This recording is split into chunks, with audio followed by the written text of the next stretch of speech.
ലോക്സഭാ പ്രതിപക്ഷ നേതാവ് രാഹുൽ ഗാന്ധി കുട്ടിക്കാനം മരിയൻ കോളേജിലെ വിദ്യാർത്ഥികളുമായി സംവദിച്ചു. ഇന്നലെ ഉച്ചയോടെ കുട്ടിക്കാനം മരിയൻ കോളേജിലെത്തിയ രാഹുൽ ഗാന്ധി 3 മണിക്കൂറോളം കുട്ടികളുമായി ചെലവഴിച്ചു. പീരുമേട് ലൈവ് ന്യൂസ് വാർത്തകൾ നിങ്ങൾക്കായി അവതരിപ്പിക്കുന്നത് നാട്യമയൂകം നൃത്തകലാക്ഷേത്രം പാമ്പനാർ. തിരുവാതിര, കൈകൊട്ടിക്കളി, കോൽകളി, തീം ഡാൻസ് എന്നിവയോടെ ഉത്സവ പരിപാടികൾ ആഘോഷമാക്കാൻ നാട്യമയൂകം നൃത്തകലാക്ഷേത്രം പാമ്പനാർ. ചർച്ചകൾക്കനുബന്ധമായി മരിയൻ കോളേജ് വിദ്യാർത്ഥിനി ദിനശ്രീ എം നടത്തിയ അഭ്യർത്ഥന പ്രകാരം രാഹുൽ ഗാന്ധി കളരി അഭ്യാസത്തിൽ പങ്കുചേർന്നു.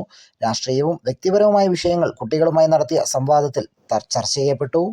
വിവാദപരമായ കേരള സ്റ്റോറി സിനിമ, ഇറാൻ-അമേരിക്ക യുദ്ധം, നിർമ്മിത ബുദ്ധിയുടെ സാധ്യതകൾ, ഇന്ത്യ എന്ന ഡാറ്റ കമ്പോളത്തിന്റെ പ്രാധാന്യം എന്നീ വിഷയങ്ങളിൽ കുട്ടികൾ ചോദ്യങ്ങൾ ഉന്നയിക്കുകയും ചർച്ചകൾ നടത്തുകയും ചെയ്തു.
കുട്ടികളുമായി നടത്തിയ ചർച്ചകൾക്ക് ശേഷം സന്ദർശനത്തിന് സ്മരണാർത്ഥം ക്യാമ്പസിൽ വൃക്ഷത്തൈ നട്ടു. തുടർന്ന് കാഞ്ഞിരപ്പള്ളി രൂപത അധ്യക്ഷൻ മാർ ജോസ് പുളിക്കൽ, കോളേജ് മാനേജരും രൂപത വികാരി ജനറലുമായ ഫാദർ ബോബി അലക്സ് മണ്ണംപ്ലാക്കൽ എന്നിവരുമായി ചർച്ചകൾ നടത്തി. കോളേജിലെ കുട്ടികൾക്കൊപ്പം ഭക്ഷണം കഴിച്ച രാഹുൽ ഗാന്ധി വിമൻസ് ഡേയോട് ബന്ധപ്പെട്ട് തൻ്റെ ആശയങ്ങളും പങ്കുവച്ചു.